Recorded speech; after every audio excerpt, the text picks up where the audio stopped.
ஹாய்மா, இன்றைக்கி என்ன சமையல் டிஃபன்? இன்றைக்கி வந்து காலையில் இட்லியும் தக்காளி சட்னி, அப்புறம் கொஞ்சமோடு பொமக்ரனேட். ஓகேம்மா. இன்னைக்கு ஸ்நாக்ஸுக்கு 2 காம்பினேஷனுமே சூப்பராக இருக்கும். ஏன்னா ஒன்று சப்புன்னு இருக்கும்போது இன்னும் ஸ்வீட் சாப்பிடும்போது நல்லாயிருக்கும். சாப்பிட்ருங்க, ஸ்நாக்ஸ் மிச்சம் வைக்காதீங்க. எஸ். ஓகே. இன்னைக்கு நம்ம வீட்டில் லஞ்சு தக்காளி சாதம், முட்டை ஆம்லேட். ஸ்நாக்ஸுக்கு வந்து மாதுளம்பழமும் பச்சை பயிரும். ஓகே. எக்ஸாம் இன்னையிலேருந்து எக்ஸாம் இல்லை உங்களுக்கு?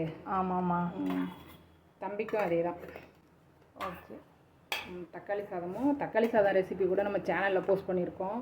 எஸ். எப்படி செய்கிறதுன்னு. இது வந்து ரொம்ப ஈஸியான ரெசிபி தானே. ரொம்ப எனக்காவது டைம் இல்லை அப்படின்னா இது ரொம்ப குயிக்காக செய்யலாம்.